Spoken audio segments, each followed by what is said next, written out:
Assalamualaikum warahmatullahi wabarakatuh. Perkenalkan, saya Raisma Nadifa dengan NIM 2046374 TP 13022. Saya akan mempresentasikan review jurnal dalam rangka tugas problem based mata kuliah evaluasi gizi dalam pengolahan pangan.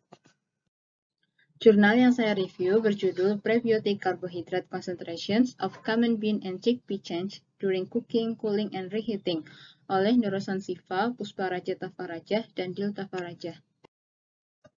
Bagian dari jurnal yang akan saya review adalah Introduction atau perkenalan, Materials and Method atau alat, bahan, dan metode, kemudian Result and Discussion atau hasil dan diskusi, dan yang terakhir Conclusion atau kesimpulan. Nah, pada bagian perkenalan ini kita perlu tahu dulu apa itu karbohidrat prebiotik. Jadi karbohidrat prebiotik itu adalah karbohidrat yang dapat merangsang pertumbuhan mikroorganisme menguntungkan di dalam usus. Dan karbohidrat ini nantinya akan difermentasi oleh mikroorganisme usus tersebut. Contoh mikroorganisme yang menguntungkan di dalam usus tersebut adalah Bifidobacteria dan Lactobacilli. Karbohidrat prebiotik ini bermanfaat bagi kesehatan karena dapat mengurangi penyerapan kolesterol, peradangan, tekanan darah, dan penyerapan nutrisi dengan mengubah pH usus. Karbohidrat prebiotik hadir dalam dua macam, yaitu ada yang karbohidrat prebiotik dengan berat molekul rendah atau MWCS dan karbohidrat prebiotik dengan berat molekul tinggi. Contoh karbohidrat prebiotik dengan berat molekul rendah yaitu gula alkohol atau disingkat SAS yang terdiri atas sorbitol dan mannitol, kemudian oligosakarida keluarga rafinosa atau RFOS terdiri dari rafinosa, stachyos, dan verbakos, dan fructo-oligosakarida atau FOS terdiri dari ketos dan mitos. Kemudian untuk karbohidrat prebiotik dengan berat molekul tinggi terdiri atas selulosa, hemiselulosa, inulin, dan pati resisten atau resistant starch. Pada penelitian ini digunakan sampel berupa kacang-kacangan atau pulsa karena karbohidrat prebiotik banyak terkandung di dalamnya. Nah, contoh dari kacang-kacangan itu sendiri ada buncis dan kacang Arab.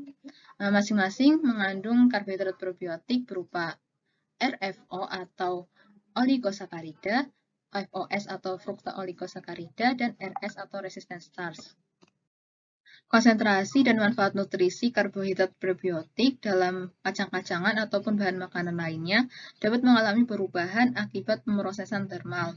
Contohnya pada lentil atau salah satu jenis legum, proses termal ini dapat mengurangi kandungan RFO dari biji mentah. Akan tetapi, ketika dilakukan pendinginan setelah dimasak, justru resisten starch di dalamnya meningkat 2 kali lipat. Nah, pemrosesan ini itu menyebabkan perubahan struktur molekul pati. Perubahan struktur ini dipengaruhi oleh sifat fisik dan komposisi kimia dari masing-masing biji. Sifat fisik benih secara umum mempengaruhi penyerapan air dan difusi panas selama pemrosesan. Dan perbedaan fisik tanaman pulsa mempengaruhi waktu pemrosesan termal yang menyebabkan degradasi beberapa nutrisi termasuk karbohidrat prebiotik. Kacang-kacangan atau pulsa memiliki jenis dan kadar karbohidrat prebiotik yang berbeda-beda yang dapat mengalami perubahan akibat proses termal. Perbedaan konsentrasi resisten starch pada kacang merah contohnya berhubungan dengan ukuran granula pati, konsentrasi amilosa, dan penyerapan air. Perbandingan jenis dan konsentrasi karbohidrat prebiotik dalam biji pulsa yang diproses secara termal memberikan informasi penting untuk membuat rekomendasi komposisi kandungan gizi untuk pengembangan produk makanan baru. Penelitian ini bertujuan untuk mengetahui perubahan konsentrasi sugar alcohol atau SA, Raffinose Family Oligosaccharida atau RFO, Fructo-oligosaccharida atau FOS, resistant starch atau RS, dan amilosa pada 7 kelas pasar buncis dan 2 kelas pasar kacang Arab sebagai respons terhadap pemasakan, pendinginan, dan pemanasan kembali. Pada penelitian ini, konsentrasi karbohidrat prebiotik biji kacang mentah tidak diukur. Jadi, semua jenis kacang dalam penelitian ini dilakukan proses pemasakan. Kemudian, kacang yang sudah dimasak ini akan menjadi variable control untuk perlakuan pendinginan setelah pemasakan dan pemanasan kembali setelah pendinginan. Bahan-bahan yang digunakan dalam penelitian ini yaitu bahan kimia dan enzim, kemudian air baik yang disuling maupun deionisasi sebagai pelarut dan pengencer. Kemudian sampel biji yang digunakan sebanyak 1 kg terdiri atas 7 jenis buncis-buncisan, yaitu small red, cranberry, great northern, light red kidney, black, navy, dan pinto, serta 2 jenis kacang Arab yaitu desi dan kabuli. Semua sampel dihomogenikan dengan cara pencampuran, subsampling, dan penyimpanan pada suhu 20 hingga 25 derajat Celcius. Pelakuan dilakukan terhadap 7 jenis buncis dan 2 jenis kacang Arab sehingga diperoleh N sama dengan 9. Kemudian digunakan 3 metode pengolahan yaitu memasak, pendinginan, dan memanaskan kembali sehingga diperoleh N sama dengan 3 dan dilakukan sebanyak 3 ulangan sehingga N sama dengan 3. Percobaan dilakukan 2 kali dengan total 162 sampel. Ukuran biji yang digunakan adalah dalam satuan gram. Jadi digunakan 100 biji, kemudian dihitung dan ditimbang menggunakan timbangan elektronik, dan didapatkan berat 100 biji dalam gram. Perlakuan-perlakuan yang dilakukan pada biji, yaitu yang pertama dalam rangka meneliti penyerapan air pada biji, itu sebanyak 5 gram biji direndam dalam 15 gram air pada suhu kamar selama 4 jam. Kemudian dikeringkan, dilap, dan ditimbang sehingga diperoleh data jumlah air dalam gram yang diserap per 100 gram biji. Kemudian untuk ketebalan kulit biji, jadi semua biji dihilangkan kulitnya menggunakan lesung dan alu. Kemudian sampel biji yang sudah dihilangkan kulitnya dipotong menjadi kotak dengan ukuran 3x3 mm persegi. Kemudian dikeringkan pada suhu 70 derajat Celcius selama 2 jam. Selanjutnya untuk perlakuan pemasakan, pendinginan, dan pemanasan kembali, yaitu 6 gram biji per ulangan ditempatkan dalam gelas kimia dengan rasio berat biji banding air yaitu 1:3. Kemudian ditempatkan dalam slow cooker dan dimasak selama 5 jam dengan suhu 90 derajat Celcius. Dan kemudian dipindahkan ke wadah tertutup hingga suhunya mencapai 24 derajat Celcius. Kemudian dari biji yang sudah dimasak ini akan sebanyak 3 ulangan pertama sampel langsung dianalisis kandungan karbohidrat prebiotiknya, sementara 6 ulangan sisanya akan dilakukan proses pendinginan, yaitu dalam lemari es selama 24 jam dengan suhu 4 derajat Celcius. Setelah 24 jam, sampel yang sudah didinginkan, ada yang langsung dianalisis kandungan karbohidrat prebiotiknya, dan ada yang dilakukan pemanasan kembali untuk dianalisis lebih lanjut. Karbohidrat prebiotik dengan berat molekul rendah seperti SA, RFO, dan FOS diukur konsentrasinya menggunakan kromatografi penukar anion kinerja tinggi atau HPAE, kemudian dihitung menggunakan rumus CS sama dengan CF kali V dibagi M, di mana CS adalah konsentrasi karbohidrat prebiotik dengan berat molekul rendah atau LMWCS, kemudian CF adalah konsentrasi filtrat yang didapatkan dari hasil pengukuran menggunakan HPAE, kemudian V adalah volume akhir, dan M adalah massa sampel. Kemudian untuk pengukuran resistance starch digunakan alfa amilase dan enzim amiloglukooksidase. Kemudian konsentrasi glukosa dari hidrolisis enzimatik resistant starch diukur menggunakan HPAE PAD. Dan digunakan rumus CRS sama dengan CG dikali 0,9 dikali V dibagi M, di mana CRS adalah konsentrasi resistant starch, CG adalah konsentrasi glukosa, 0,9 adalah faktor untuk mengubah glukosa bebas menjadi glukosa anhidrat seperti yang terjadi pada pati, kemudian V adalah volume akhir, dan M adalah massa sampel. Berikut merupakan data dari hasil pengukuran dan perhitungan konsentrasi total karbohidrat prebiotik dalam 100 gram penyajian kacang buncis dan kacang Arab dengan perlakuan pemasakan, pendinginan, dan pemanasan kembali. Pada kolom sebelah kiri terlihat disajikan bahwa total karbohidrat prebiotik dalam masing-masing kacang-kacangan ketika dilakukan pemasakan, pendinginan, dan pemanasan kembali. Dan di sebelah kanan terdapat data recommended dietary allowance atau angka kecukupan gizi dalam persen untuk masing-masing kacang-kacangan ketika dilakukan pemasakan, pendinginan, dan pemanasan kembali. Total karbohidrat prebiotik pada kacang-kacangan ketika dipanaskan kemudian didinginkan terjadi penurunan konsentrasi karbohidrat prebiotik, kecuali pada kacang kabuli yang mengalami peningkatan. Kemudian dilakukan pula pengukuran konsentrasi amilosa menggunakan enzim alfa amilase dan amiloglukosidase. Kemudian dilakukan pengukuran pula terhadap konsentrasi glukosa yang dihasilkan dari hidrolisis enzimatik fraksi amilosa dan PAKI total menggunakan metode glukosa oksidase dan peroksidase atau GOPOD.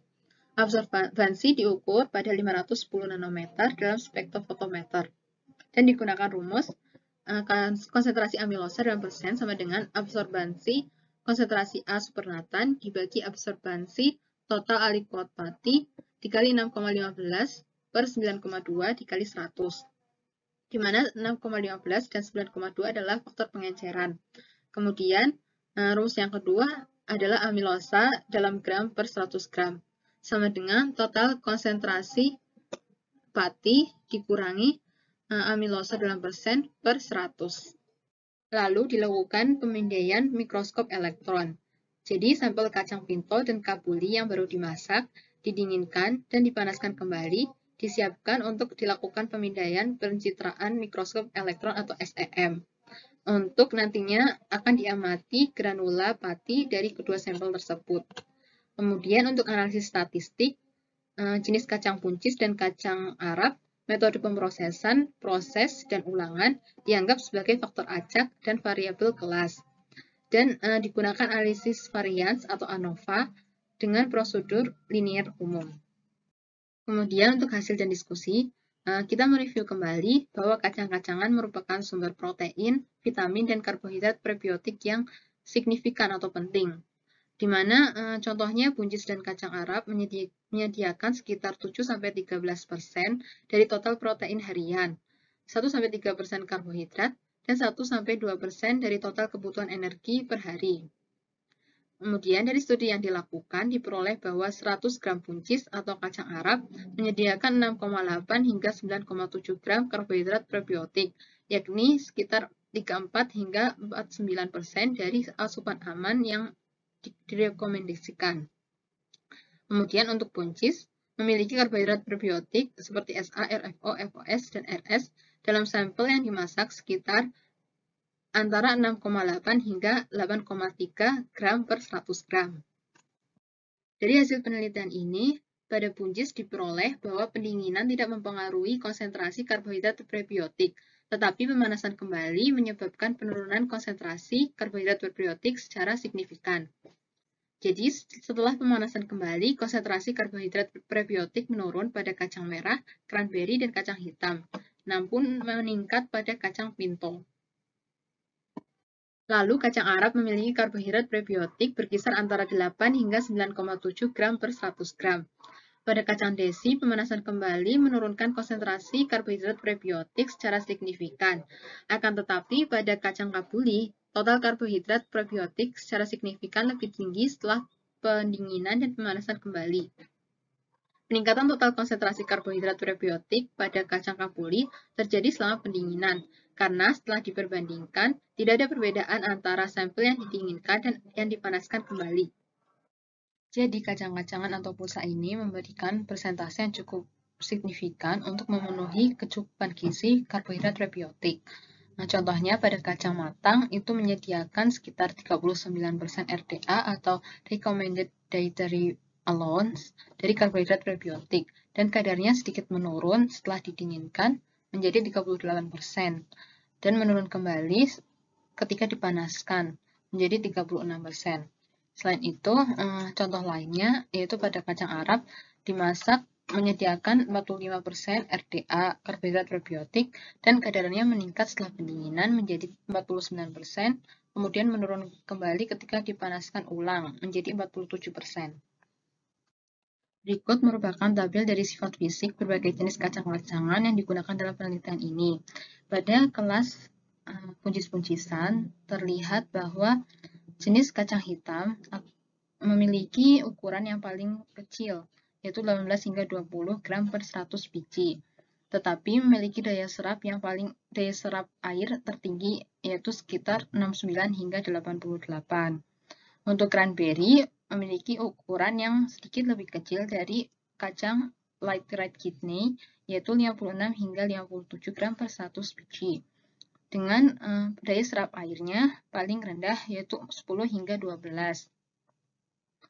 Dan ketebalan kulitnya cenderung tinggi atau besar.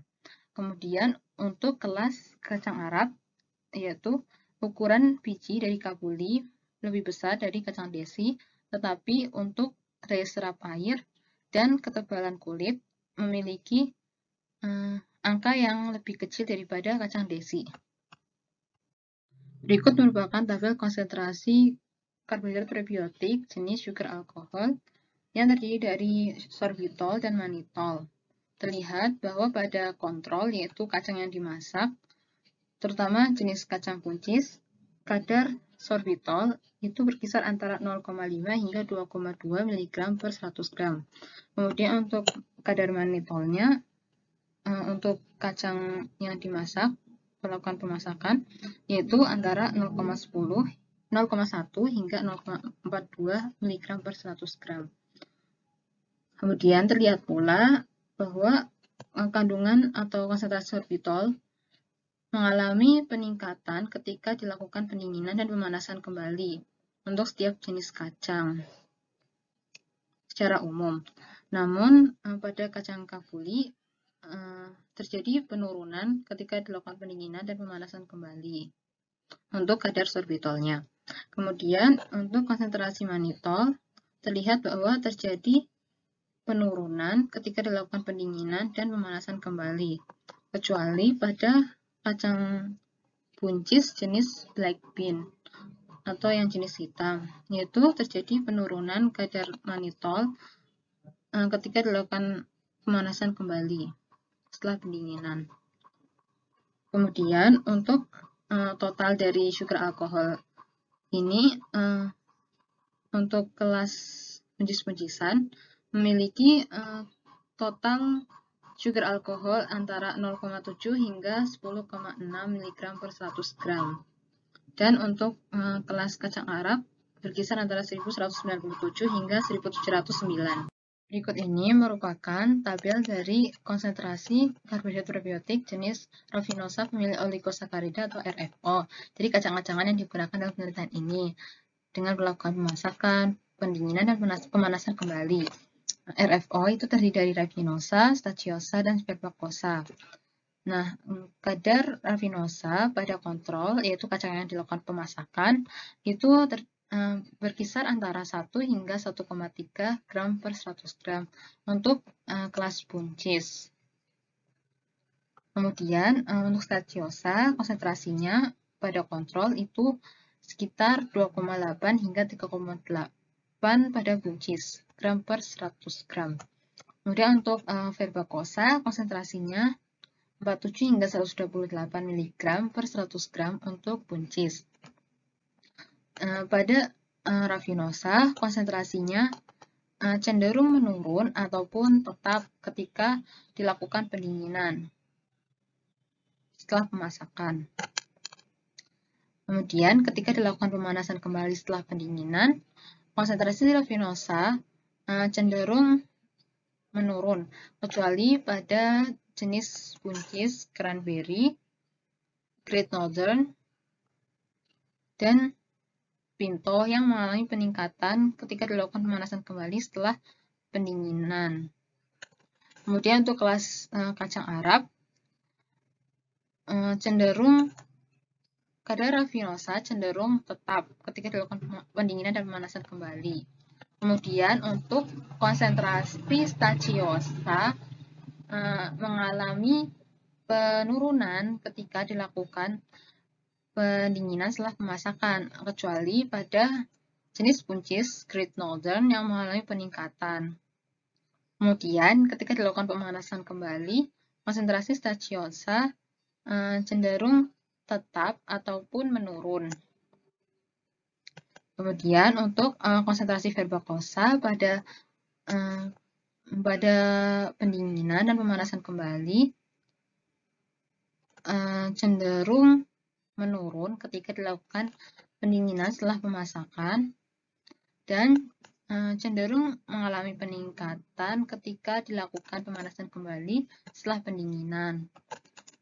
Pada kacang buncis jenis small red itu konsentrasi verbacosa setelah pendinginan dan pemanasan kembali cenderung tetap. Kemudian total dari RFO-nya diperoleh dari kontrol itu untuk kelas buncis antara 3,9 sampai 5,2 gram per 100 gram dan untuk kacang Arab 2,5 hingga 3,2 gram per 100 gram. Kemudian untuk urutan yang terbanyak dari kadar RFO-nya itu yang pertama adalah staciosa, kemudian raffinosa, dan yang terakhir verbacosa. Dari hasil yang diperoleh dapat disimpulkan bahwa secara umum perlakuan termal, khususnya pemanasan ulang, itu mengurangi konsentrasi RFO atau raffinose family oligosaccharida. Mekanismenya yaitu selama pemanasan, proton dari molekul air bertindak sebagai katalis dan memutus ikatan glikosidik dalam RFO dan menyisakan monosakarida yaitu seperti galaktosa, fruktosa, dan glukosa ataupun disakarida seperti sukrosa sebagai produk sampingan. Seperti yang diketahui sebelumnya bahwa pengukuran ini dilakukan pada berat basah atau wet basis. Kemudian oleh karena itu penerapan suhu pemasakan dan pemanasan ulang yang rendah serta tingkat kelembapan yang rendah dapat meminimalkan degradasi RFO dan digunakan sebagai strategi untuk mendapatkan produk busa yang kaya dengan RFO. Kemudian untuk konsentrasi fruktooligosakarida diperoleh bahwa total FOS pada kacang yang dimasak atau pada kontrol itu antara 57 hingga 143 mg per 100 gram untuk kelas buncis. Dan FOS ini terdiri dari kestos dan nistos. Untuk konsentrasi kestos pada kontrol itu antara 56 hingga 142 mg per 100 gram untuk kelas buncis. Dan konsentrasi nistos itu berkisar antara 0,3 hingga 0,6 mg per 100 gram untuk kelas buncis.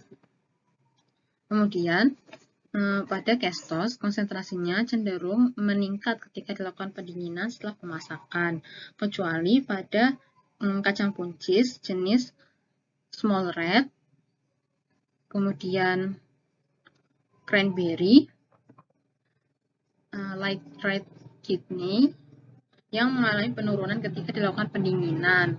Kemudian untuk kelas kacang Arab, kadarnya itu meningkat ketika dilakukan pendinginan. Kemudian untuk konsentrasi nistos, ketika dilakukan pendinginan, konsentrasinya cenderung menurun. Begitu pula pada kelas kacang Arab. Kemudian untuk pemanasan kembali setelah pendinginan, konsentrasi kestos cenderung meningkat untuk kelas pasar buncis maupun kelas pasar kacang Arab. Dan untuk nistos, konsentrasinya cenderung tetap ataupun meningkat ketika dilakukan pemanasan ulang setelah pendinginan. Sehingga dapat disimpulkan, pemanasan pada suhu tinggi menurunkan konsentrasi FOS atau fruktooligosakarida. Hal ini dikarenakan ikatan glikosidik dalam molekul FOS dipecah melalui mekanisme bantuan proton yang dikatalisis oleh kelembapan tinggi dan kondisi yang asam.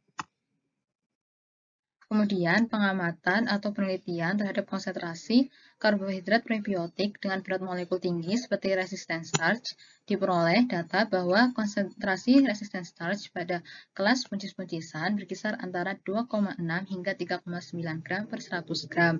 Dan untuk kelas kacang Arab berkisar antara 3,6 hingga 5,3 gram per 100 gram. Kemudian, terlihat bahwa konsentrasi resisten starch justru atau cenderung meningkat ketika dilakukan pendinginan dan pemanasan kembali. Dan untuk kelas kacang Arab juga cenderung mengalami peningkatan kadar resisten starch ketika dilakukan pendinginan dan pemanasan ulang. Kemudian untuk konsentrasi amilosa juga dihitung atau diamati yaitu diperoleh konsentrasi amilosa rata-rata pada kelas buncis antara 25 hingga 33 gram per 100 gram, dan untuk kelas kacang Arab antara 24 hingga 30 gram per 100 gram. Kemudian, konsentrasi amilosa juga cenderung meningkat ketika dilakukan pendinginan dan pemanasan ulang atau pemanasan kembali, baik itu pada kacang buncis-buncisan maupun kacang Arab.